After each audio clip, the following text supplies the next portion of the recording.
Okay, so very good evening to all of you, people who have joined in. A very good afternoon.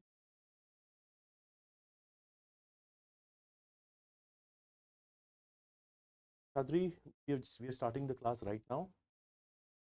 This class is your NCERT class. We are starting from the very basics. This is your AARAMBH batch.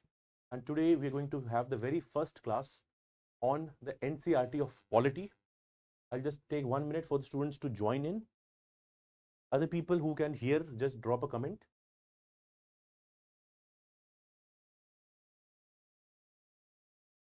If you're able to hear and at least watch, just drop your comment. We'll be starting in just a minute. And because this is going to be the very first class on NCERT Polity, I would not have any assumption that you have some basics ready. So we'll start from the very basics. So whatever is mentioned in the chapters or the initial chapter of NCERT, I'll take it up one by one, and we'll just try to understand what this is. Right? This is an introductory class. This is a basics class. We'll start from the very basic. Okay. And of course, if you want to cover this in more detail, the more, let's say, advanced concept of polity, again, have a very comprehensive Kavach batch. But here, the objective is to understand the NCERT. In fact, if you cover this series of NCERT polity, you will be surprised to know that from 2016 onwards, many of the philosophical, many of the conceptual questions on polity can be answered if you know the concept mentioned in the NCERT. Okay, for example, we often say terms like justice, equality, liberty, but in that also very basic kind of questions have been asked, and sometimes that you do not find in your base books. For example, if you're referring to, let's say, M. Lakshmikant, so it is better for the students who are preparing for 2027, first complete the NCERT polity series. I'll tell you which 2 books of NCERT I'll be completing, and post that, right, we will have, of course, your foundation classes where we cover not only M. Lakshmikant, but even beyond that, current affairs, etc., that we'll have a look at.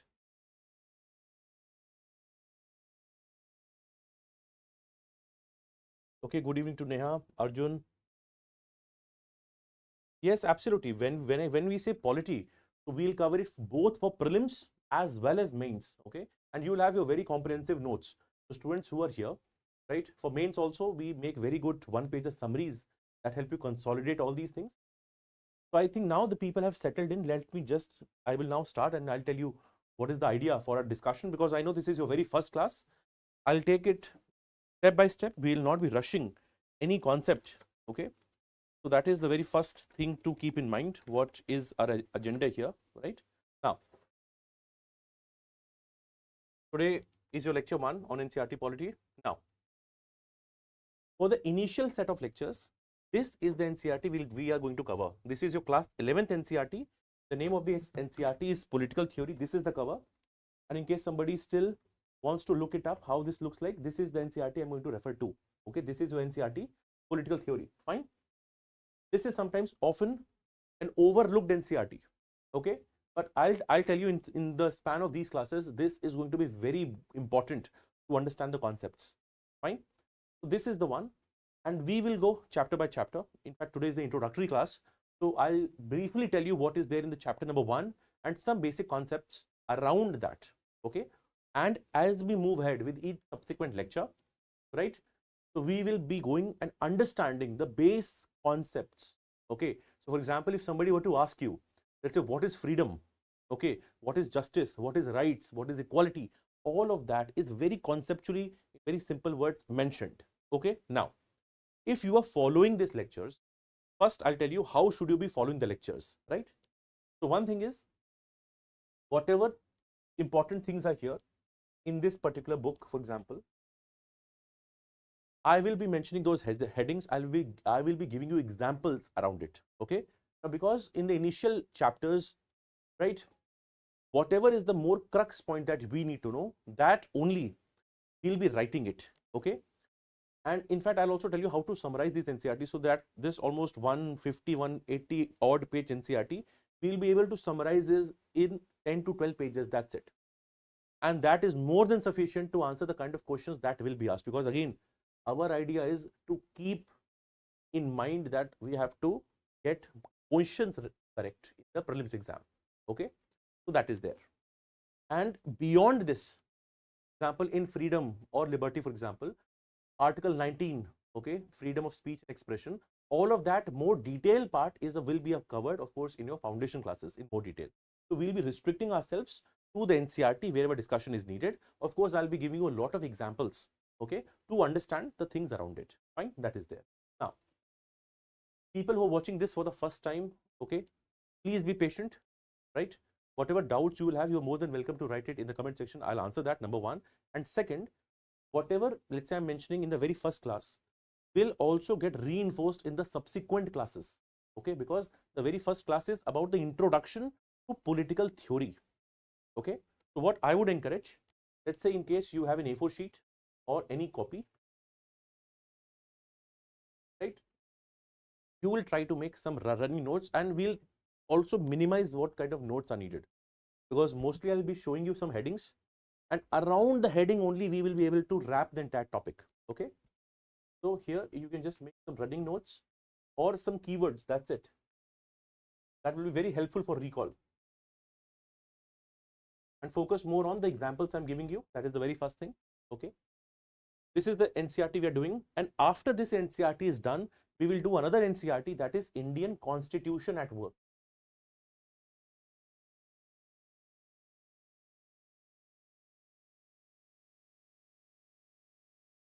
This is your first NCERT we are doing. The second one we will be doing is Indian Constitution at Work. This forms the philosophical foundation for you to understand. This is, of course, the name is Indian Constitution at Work. This is more practical. In fact, in 2017 UPSC prelims, we had seen a question on the right to vote, right? This question you could have answered from this NCERT even. And when we do this, very basic terms, sometimes that you overlook, are also covered here.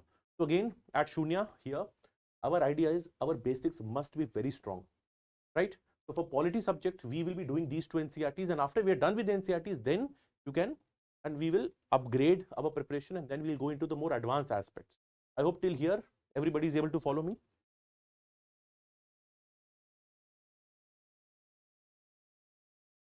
Right? I hope that part is clear.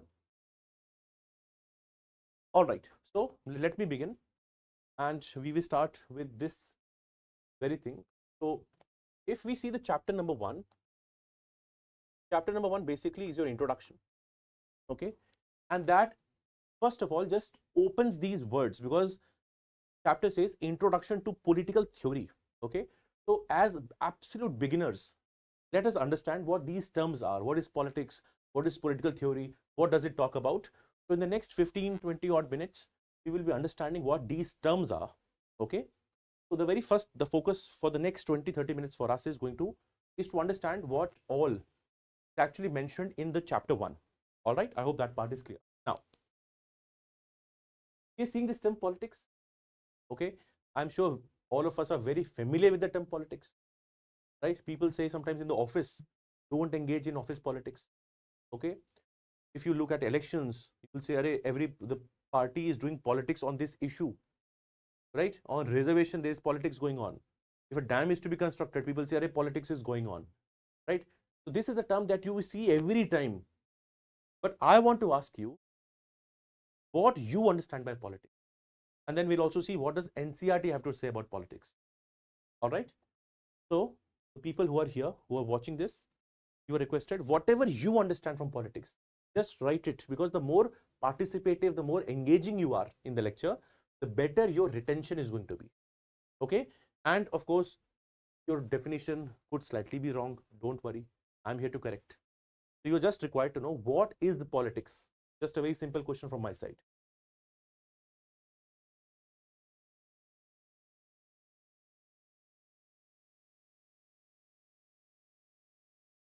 Okay, Arjun, Chadri, and any other else people who are online here.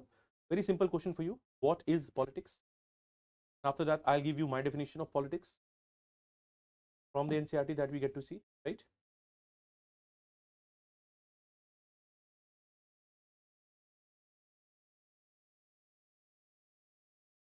Now, for example, if I say the government should tax the rich more, okay, Or if we have to say, let's say a dam is to be created, right?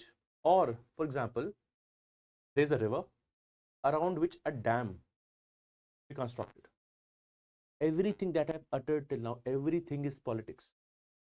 So sometimes our understanding of politics is sometimes very narrow, very restricted. We only think of political parties, okay? And sometimes we think of politics as a negative term, that don't do politics, okay? Right? But in reality, politics is a very wide term, right? So when I'm saying what is the politics, politics has a lot of things. So politics, for example, is about power, right? And when I'm saying politics is about power, power for us simply means the ability to influence decisions.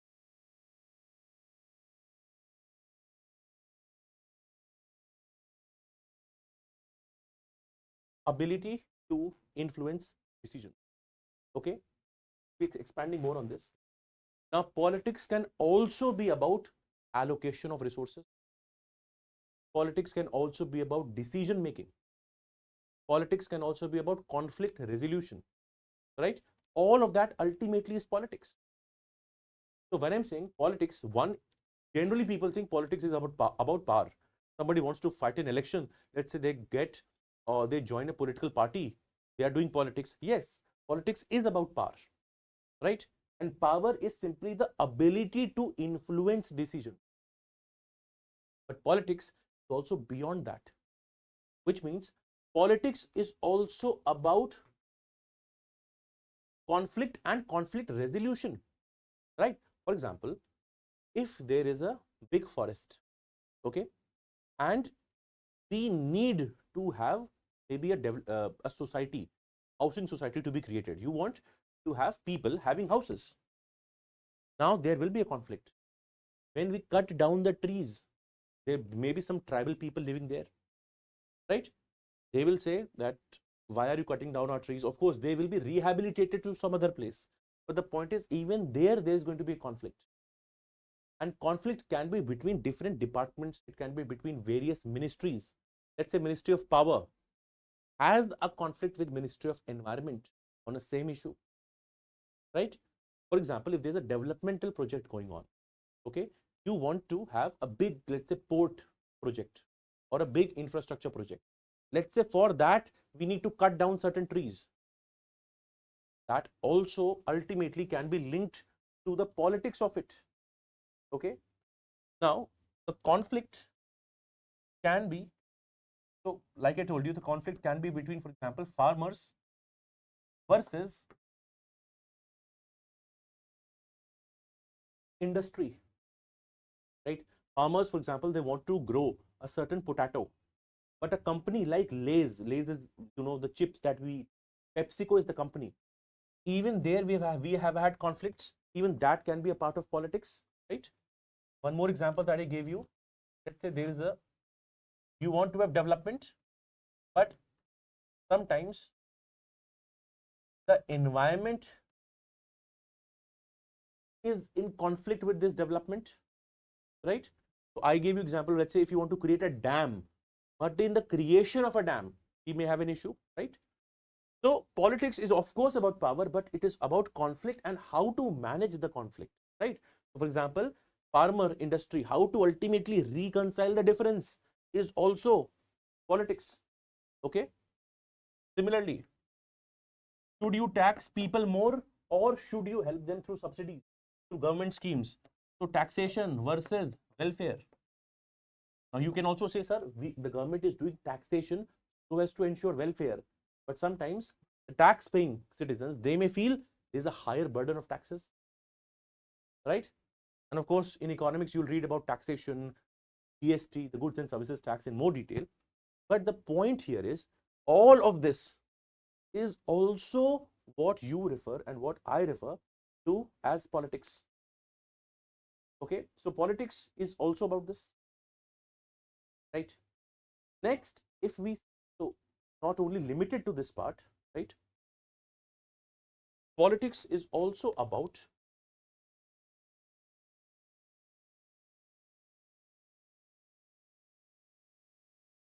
decision making. That also is politics, right?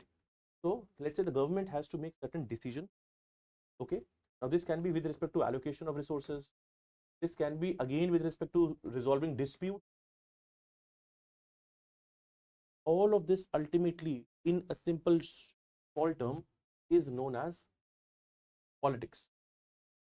Right? Now let me give you a very simple example. Let's say in your household, okay, in some cases, some houses, it is ultimately the father, right, who has a final say, or maybe it could be the grandfather, or in some cases it could be the mother. Okay, even there is a power equation.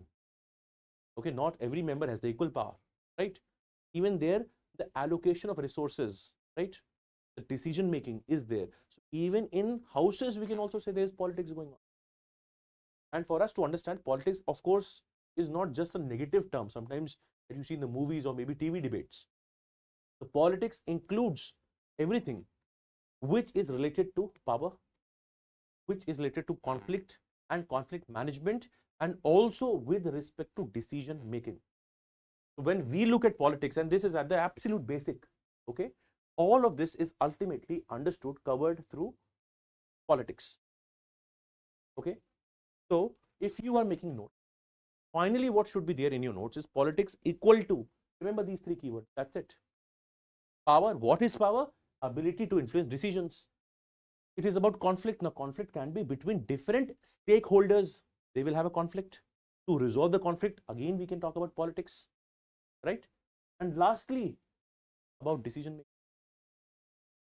right? So the very first thing that we've understood and just seen is what is the politics, as simple as that. What is politics? Okay. Now, an extension of this, again a simple question if I were to ask you that why politics exists.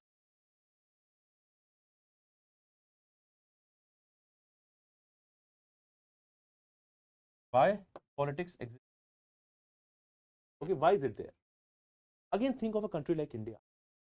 Okay, and think of the times when we were being ruled by the British. We had to fight for our independence, right? We had to then, of course, make a very elaborate constitution, right? So when you look at India also, don't you think we have a very diverse set of people? We have a huge diversity, right?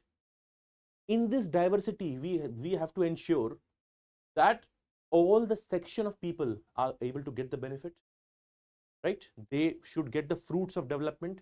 They should be benefited by welfare. Should we say this? Yes. So when I'm saying why politics exist is because there's a diversity of population. You don't want that only a small section of people should get all the benefits. Otherwise, that will lead to a lot of inequality. Yes or no? So when I say politics, why does it exist? And these are very foundational, basic questions, right? So one thing is why it exists. So one reason is there is a diversity of interest.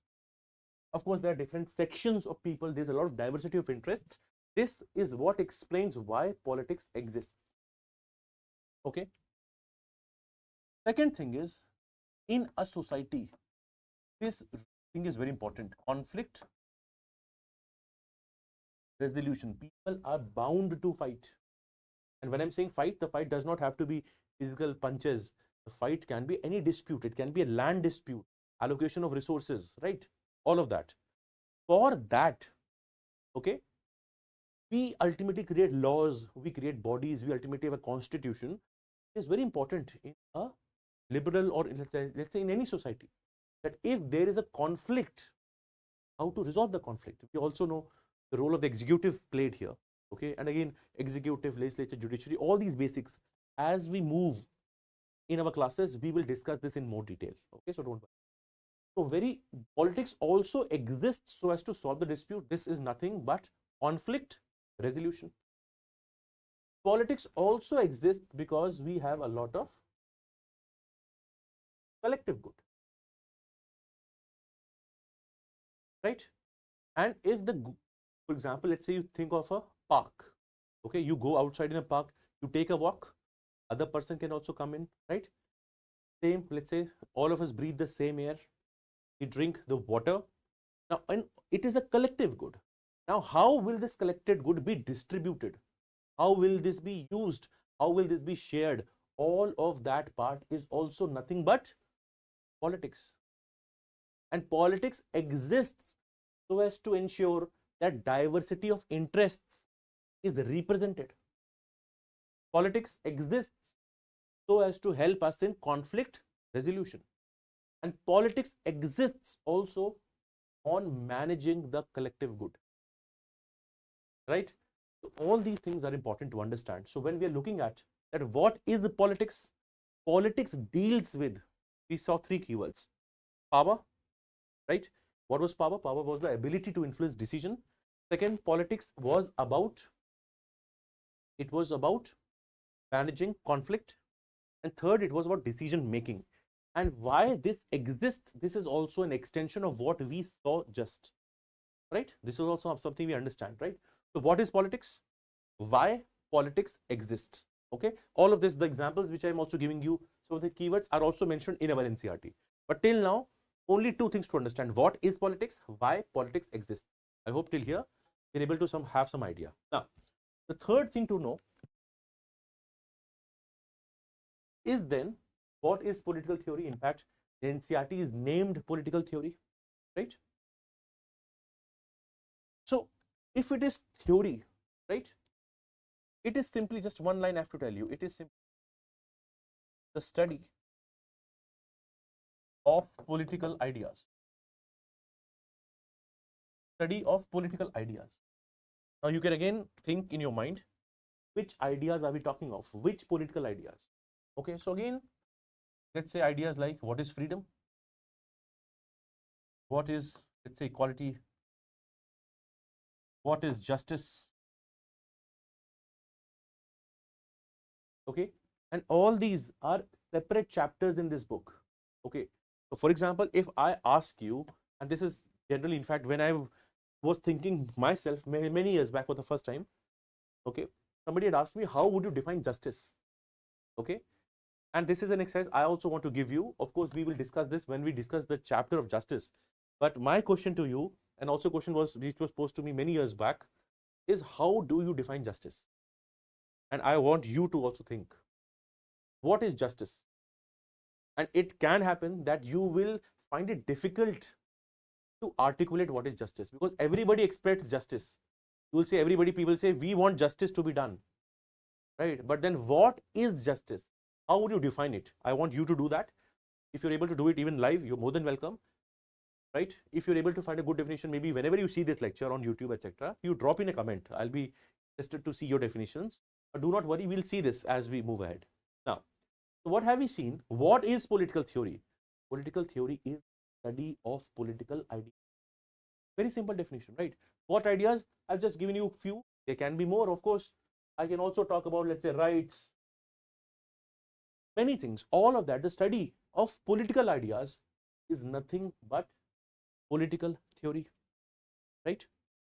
Now, a question is, why study this? Why? Why are we making our job very difficult? Why are we studying political theory in the very first place? Okay, so if the question is why are we studying political theory, write it here, this.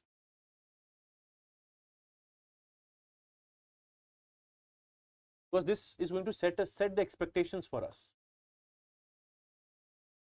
That why should we be bothered about political theory, and why should we even study political theory? The answer to this question, okay, simply lies is that, right, now let us answer this question. Why should we study political theory? Okay, now let us go many years back. Okay, you had the ancient times, we had medieval times, now we are living in the modern time. Okay, in the ancient times, democracy was not considered a very good thing, right? What is democracy? One line, if I have to say, democracy is the empowerment of people. Okay, so when I'm saying why study political theory, the point is the political ideas, if we don't know about them, we cannot imagine what is a good state, what is an ideal state, how should people be governed, how should institutions be, what rights should people have. Because if we don't know what is good, we will always have what is bad, what is exploitative. Yes, in the ancient times, in the medieval times, more often than not, people were subject to oppressive regimes. They were subject to dictatorial regimes, tyrannical rulers. There was always constant fight going on, right? Although somebody can still say, sir, right now in the Middle East, the world is still having a fight. Of course, that is true. So the point is, in a comparative sense, there is a huge evolution that has happened. And it is precisely why, because we now know what is good for us, right? So why study political theory? We should study political theory for many reasons, okay? One is to understand political values.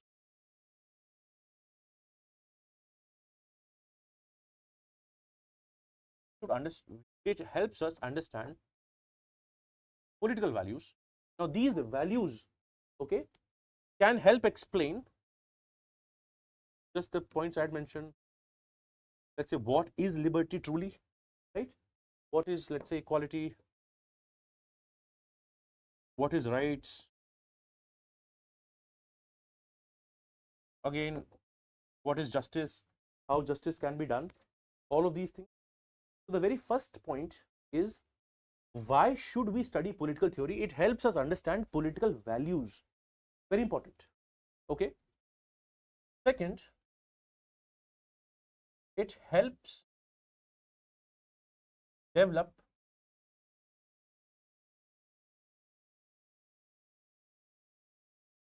critical thinking. In your UPSC mains, you will often find they will give you a statement, and in the end, they will write critically examine, right? It helps to have critical thinking. Now, critical does not always mean you're criticizing, right? What is a critical thinking? Critical thinking means you are able to see, let's say, the positives also of something, and you also are able to see the negatives. Of course, the negatives here mean the limitations. So one can understand both the positives of something as well as the negatives of something, right? So why should we study political theory? Again, the question that we've asked ourselves. One reason is it helps understand political values, very first thing. And second, it can also help me in critical thinking. Now, if we have critical thinking, we'll be also able to analyze the government policies.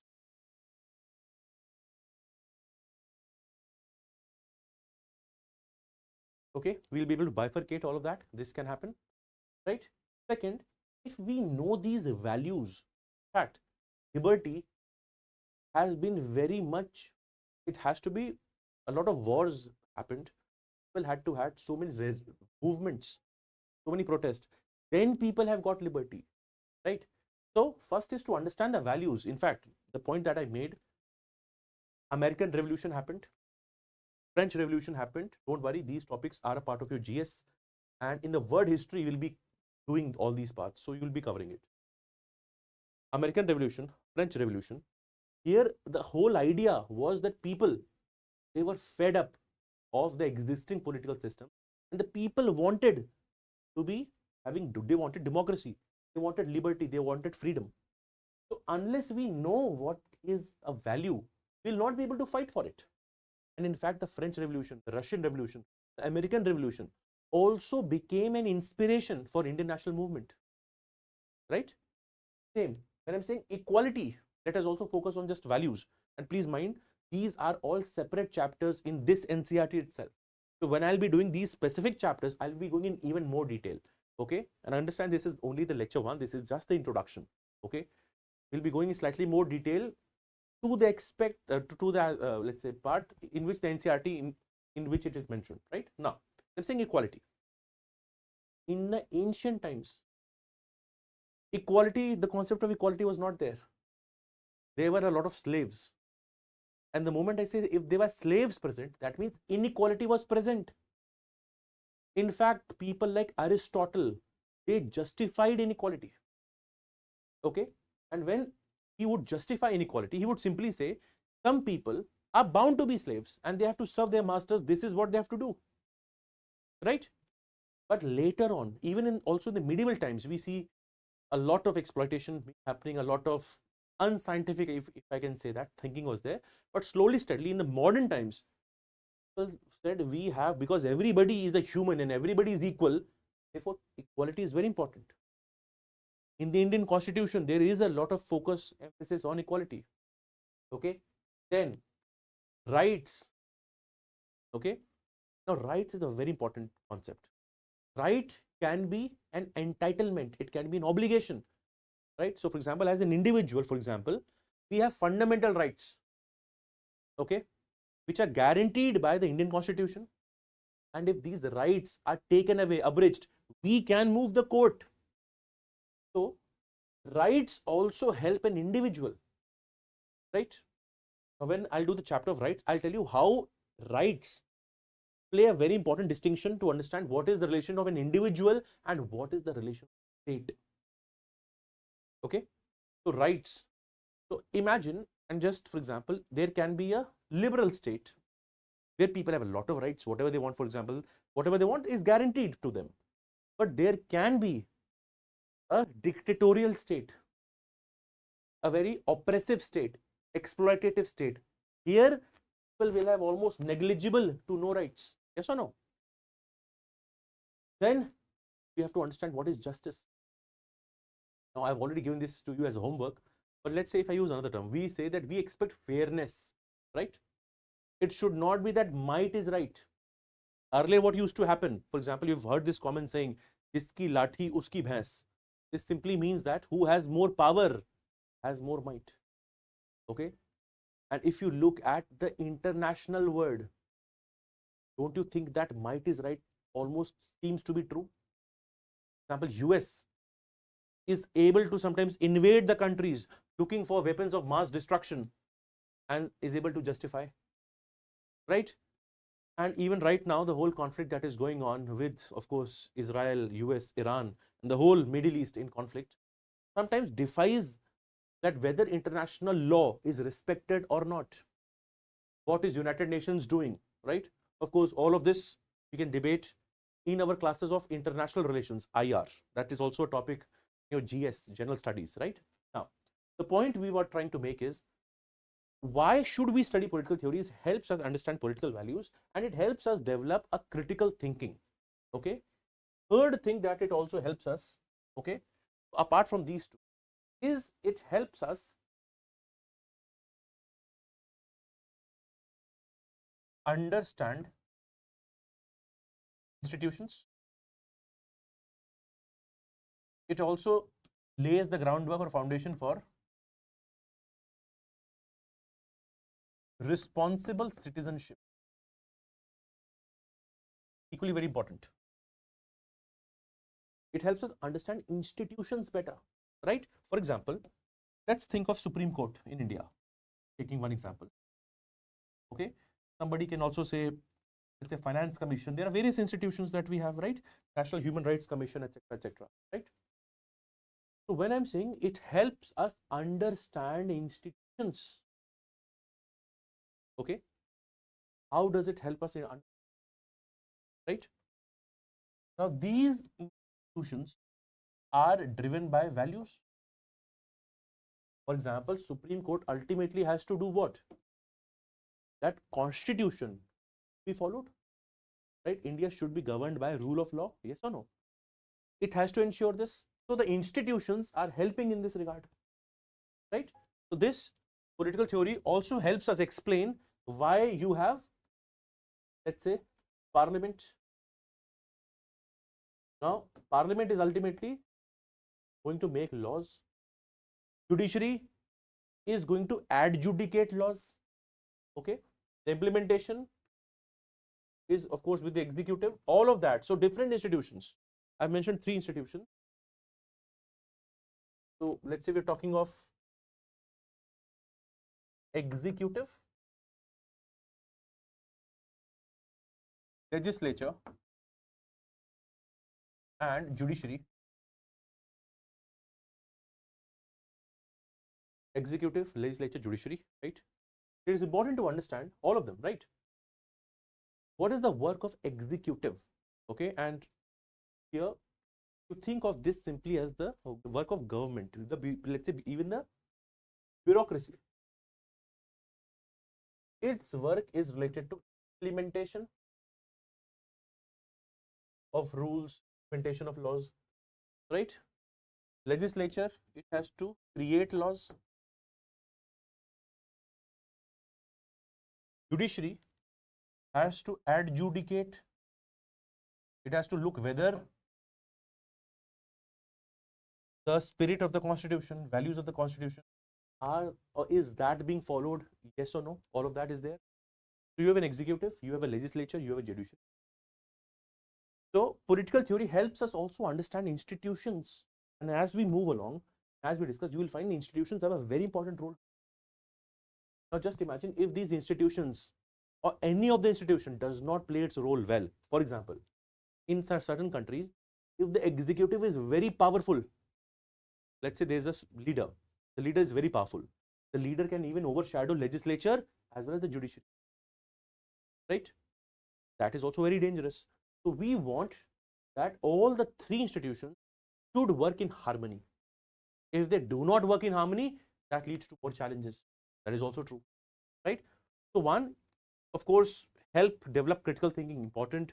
Help also understand institutions, very important. The last thing, right, that if we study political theory, okay, the citizens can ultimately become responsible. Citizens will understand democracy. Citizens will understand the very important thing, that is participation. For example, let's say there's a government which is in power. Now, if the people feel the government is not aligning or is not able to deliver its or fulfill its promises, will have the power in the democracy to vote the government out, bring a new government in power. That is the virtue of democracy, right? In democracy, it is the common man ultimately, right? Ordinary people, ordinary men and women who have the power ultimately, right? Although they don't directly have the power, of course, they have a power through the ballot, to vote. But that is a very important power, right? And the responsible citizens, they understand democracy better, would participate in the democracy, right? Which means elections will become important. Now, don't you think this almost covers everything that we need to know about political theory? So when we look at political theory, ultimately we have to understand, and why should we study it? It helps us understand political values. It helps us develop critical thinking, right? It helps us, of course, understand the institutions better. And it helps have a responsible citizenship, right? And this is ultimately that forms the base. In fact, when you study your constitution, in fact, also one homework I'll give you, just read the preamble of the Indian Constitution. In fact, if you just open up this book, the political theory book, the very first thing, in fact, when the first chapter starts, the mention of preamble is there. I just want you to just read the preamble. Many of you would have done this in your school or classes, okay? If you have not done it, just search it up, just read it once. In our future classes also, we will see the importance of preamble, right? The preamble being a very important, right, part. So I just want you to understand and just have it and understand, right? So understand the political values, critical thinking, understand, and having a responsible citizenship, right? So political theory ultimately makes the foundation to understand the constitution, to understand the different organs which are there. I hope we are able to make sense of it. Fine. Now, till here, this is ultimately what is covered in your first chapter. That's it. Now, I've given you a lot of examples, but if I were to summarize everything, okay, I will say you should remember what is politics. Remember these three keywords: power, conflict, and decision. Second thing we had done was why politics matters. Why politics exists. Second thing. Third was what is political theory. Okay. And fourth was why study political theory. Right. Now the homework that I have given you is two things, in fact. Okay. One is I want you to think about justice. One. Second is just read the preamble to the Indian Constitution. I hope till here we are clear. Right. Now, because this is an introductory class, I just wanted to only take up the chapter number 1. This is your chapter number 2. The chapter number 2 is about freedom. I'll just give you a preview of this. That if you open the NCERT, you will find Nelson Mandela, you'll find Mahatma Gandhi, and you'll find many thinkers, right? John Stuart Mill, right? And the idea of what is freedom, right? For example, I'll just give you an example. You would have seen so many traffic lights, okay, different colors. What if we remove all the traffic lights? Would that mean freedom, or would that mean chaos? Okay. Similarly, there are very popular movies, for example, like Home Alone. Okay. In If you're living in a house in your home, there is always a discipline, decorum. Parents do that. Now, if for some reason, let's say that your parents have to move, they're out maybe for 2 hours, 3 hours, whatever is the point. Does that mean freedom? And these examples I'm just giving so that you have to understand what freedom really means. Is there something like absolute freedom that I can do anything and I can, or is there a restriction on what I want to do? Right?